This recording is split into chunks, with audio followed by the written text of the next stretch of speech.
¿Qué tal, mis hermanos? Pues bien, ya en este lunes 10 de enero del año 2022, ya se puede decir que formalmente estamos arrancando con el tiempo ordinario, porque ayer de alguna manera era el hilo, la línea que marcaba el final del tiempo de Navidad y el inicio del tiempo ordinario. Pero por eso el próximo domingo será ya el segundo domingo de tiempo ordinario, porque el primero correspondía al bautismo de Jesús en el Jordán.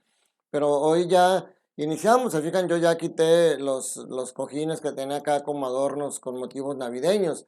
Se supone que hoy ya no deberíamos de tener adornos navideños ni en ningún lugar, pero por la tradición con T minúscula, o sea, las tradiciones de la gente, las costumbres, muchas personas lo dejan hasta el día 2 de febrero, que es cuando levantan el niño Jesús, ¿verdad? Con el día de la Candelaria. Pero bueno, litúrgicamente estamos ya en el tiempo ordinario y en esta primera parte del tiempo ordinario nos va a acompañar el libro de Samuel, tanto el primero como el segundo libro de Samuel. Y hoy iniciamos con los primeros 8 versículos del primer capítulo del primer libro de Samuel. Ya días pasados, semana pasada, nos había tocado meditar ese pasaje donde hablaba de Ana, cómo siendo estéril fue la madre de Samuel. En este libro pues empieza obviamente ahora sí que desde un principio o desde el principio esta historia de Samuel. La situación es la siguiente. El Caná tenía dos mujeres. La vez pasada hablábamos del Caná, que su esposa era Ana. Bueno, aquí nos habla, el Caná tenía dos mujeres. En el Antiguo Testamento esto era permitido. Una se llamaba Ana y otra se llamaba Peniná, o sea, un nombre un poquito extraño. Peniná tenía hijos, en cambio Ana era estéril, Ana no podía tener hijos. Y sin embargo, Peniná, que era la que sí podía tener hijos y ya le había dado hijos a su esposo, sentía envidia de Ana, porque dice aquí el pasaje. Dice, cuando ofrecía su sacrificio, el Caná daba a Peniná y a cada uno de sus hijos su parte, pero a Ana le daba una porción doble porque la amaba con predilección. Esto a Peniná no le gustaba mucho, no le hacía mucha gracia, por lo tanto se burlaba, humillaba a Ana por su esterilidad.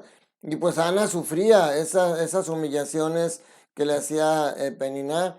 Y entonces caía incluso en depresión porque dice que no quería ni comer. A Elcaná le preocupaba esa situación de su esposa, a la que tanto amaba y que era su predilecta, y se mortificaba por ella. Y una vez le dijo, Ana, ¿por qué lloras y no quieres comer? ¿Por qué está triste tu corazón? ¿Acaso no valgo yo para ti más que 10 hijos? ¿Qué más quisiera uno, mi hermano? Ser para la esposa y llenarla toda, pero una mujer siempre tiene la ilusión de ser madre. Claro, las que no son madres, Dios las bendice de muchas otras formas, pero la maternidad es algo que solamente quien la vive valora todo lo que trae consigo. Entonces vamos a meditar los días siguientes qué pasa después de esta situación en este matrimonio, en esta familia. En el Evangelio de Marcos, capítulo 1, capítulos del 14 al 20, Marcos enlaza el final de Juan el Bautista, cuando es arrestado, lo enlaza con el inicio de la predicación de Jesús. No porque sea una continuidad. Jesús no viene a darle continuidad a lo que Juan estaba haciendo. Jesús viene a dar cumplimiento a lo que Juan anunciaba. Por eso Jesús da dos anuncios. El primero, se ha cumplido el tiempo. Y el segundo, el reino de Dios ya está cerca. O sea, esto, mis hermanos, son palabras actuales para el día de hoy. Si tú estás alejado de Dios, si tú estás viviendo una situación irregular en la que vives en pecado, hoy la palabra de Dios te dice, se ha cumplido el tiempo. El reino está cerca para ti, está al alcance de tu mano. Solamente tienes que hacer, porque lo que dice después aquí ya no es una invitación de Jesús, porque es en imperativo. Dice, arrepiéntanse y crean en el Evangelio. En otras traducciones dice, conviértanse y crean en el Evangelio, que es lo que se nos dice el miércoles de ceniza. Entonces, esta no es una invitación, es un imperativo. Si tú quieres que ese tiempo realmente se cumpla para ti y si tú quieres tener acceso a ese reino de los cielos, entonces tienes que arrepentirte, tienes que cambiar de vida, tienes que vivir, como decíamos ayer, como un verdadero bautizado. Y entonces Jesús, al iniciar su tiempo ya de predicación, empezar su trabajo ya formalmente o con más fuerza, él pudo haber bajado ángeles del cielo que lo ayudaran a este proceso, pero Jesús quiere que nosotros seamos sus instrumentos. Jesús quiere que nosotros participemos en nuestra propia salvación y quiere valerse de hombres como nosotros, para poder hacerlo. Y hoy Marcos nos narra el llamado de los primeros 4 discípulos, que no es casualidad, son dos parejas de hermanos. Primero llama a Simón y Andrés y luego a Santiago y Juan. Entonces, en este llamamiento hay dos detalles. La primera, Jesús es el que llama. Eso siempre lo debemos de tener bien claro. Por eso dice el Señor, no son ustedes los que me han elegido, yo soy quien los ha elegido a ustedes. Y en la segunda es la respuesta inmediata de los que son llamados. Tanto Simón y Andrés como Santiago y Juan, dice que inmediatamente dejaron todo y lo siguieron. Y entonces hoy también podemos ver que son dos llamados diferentes los que narra hoy Marcos. Primero, el llamado a todos nosotros, el llamado a la conversión, el llamado a formar parte de la familia de Dios y a convertir nuestra vida. Y la segunda ya es un llamado más particular, a aquellos que quieran trabajar para la obra de Dios. Y aquí nosotros podemos obviamente mencionar a los sacerdotes, que ellos dejan, como estos 4 discípulos, dejan todo, dejan la posibilidad de tener una familia, una profesión. Incluso algunos sacerdotes son profesionistas. Primero fueron llamados a una profesión, pero después Dios los llamó a su trabajo.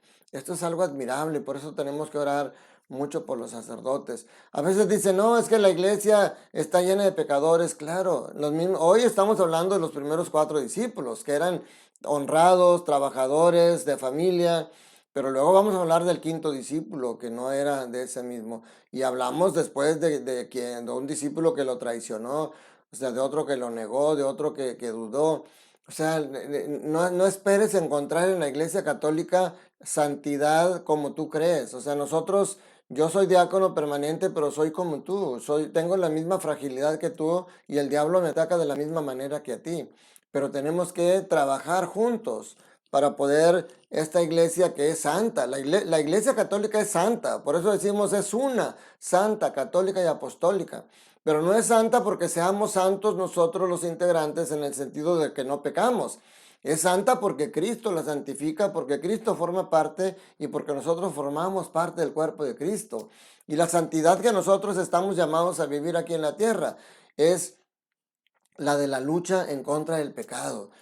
Cuando nosotros cada vez son menos fuertes los pecados que cometemos y cuando son cada vez más distantes o menos en cantidad, estamos viviendo una vida de santidad y el Señor cuando nos llame nos va a llamar a su presencia y podemos acudir con una tranquilidad.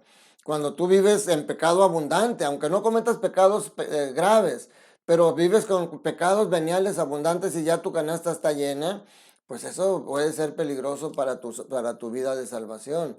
Entonces, esa es a lo que estamos llamados. Jesús empieza hoy ese ministerio, empieza a hablarle a la gente para que se convierta, empieza a hablarle a sus discípulos para que lo ayuden en este proceso. Y hoy está en nosotros cuál es la respuesta que le damos.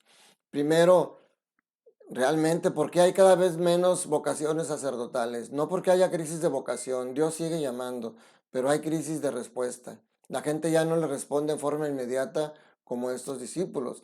Pero también del otro lado, los que estamos llamados a la conversión, los que somos bautizados y no vivimos como hijos de Dios, también hoy el Señor nos llama, pero no nos deja solos. Nos ha dejado el Espíritu Santo para que Él sea la fuerza que nos ayude en esta lucha en contra del pecado. Que la bendición de Dios Todopoderoso, Padre, Hijo y Espíritu Santo, descienda sobre ustedes y sus familias y permanezca para siempre. Que tengan un día lleno del amor de Dios. Cuídate mucho.